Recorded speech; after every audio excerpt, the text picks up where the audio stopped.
Adeyemi Adegbenjo. I will be presenting to you today an ongoing research in our hyperspectral imaging lab of Maggie University here in McDonald, titled Chicken Egg Fertility Prediction using hyperspectral imaging. Complete hatchability of incubated eggs has been a major concern to poultry owners. Most of the time, the major problem is being unable to dictate early non-fertile eggs. Incubating daily non-fertile eggs in our commercial hatcheries not only increases unnecessarily incubation space and energy consumption, but also in the long run, it increases overall cost even in the poultry management. And that is the reason why this research was set up, to be able to predict objectively fertility of chicken eggs and early embryonic development, and also to be able to select optimal wavelength bands for fertility detection. In hyperspectral imaging, there are thoroughly three processes that we normally consider. That is the image acquisition, the image processing and pre-processing, and the spectral analysis and feature extraction.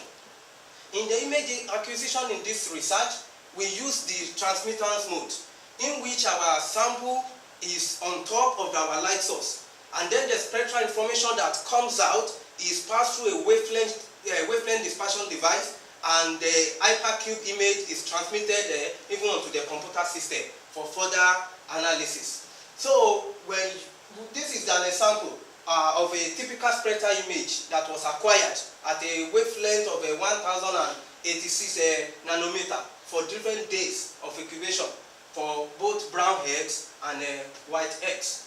So after this, what we normally do is to extract what we call the region of interest. And in order to do this, a binary mask image is created and then multiplied by the raw image to get what we call the separated region of interest.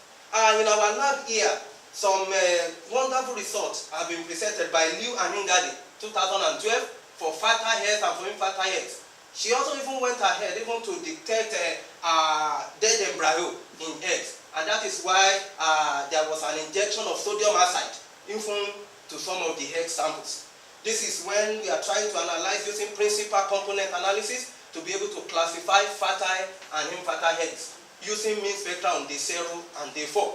And this figure also shows the evolution of the peak transmission of different eggs using two types of spectral transmission characteristics, which is the mean spectra MS and the mean Gabor filter MG.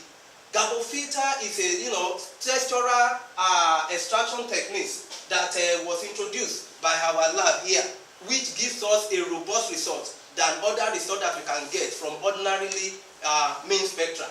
So we can see from this, the result of this table here, that apart from on the day 0 incubation time prior to incubation, that the mean spectra gives us a classification accuracy of 100%.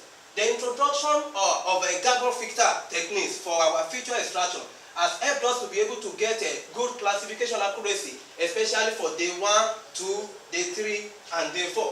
And especially as you can see also, that we also combine even the mean spectra with the mean Gabor filter to be able to also get some important results. So the core of this work, what we are trying to do is to see if we can use some other feature extraction techniques apart from the commonly mean spectra. Like we have used Gabor filter here, we want to also try various other techniques to see whether we can improve the robustness even of our classification accuracy. There has been enough work on white eggs, but we are moving ahead even to work with brown eggs. We are going to be trying various techniques and see whether we are going to get further improvement.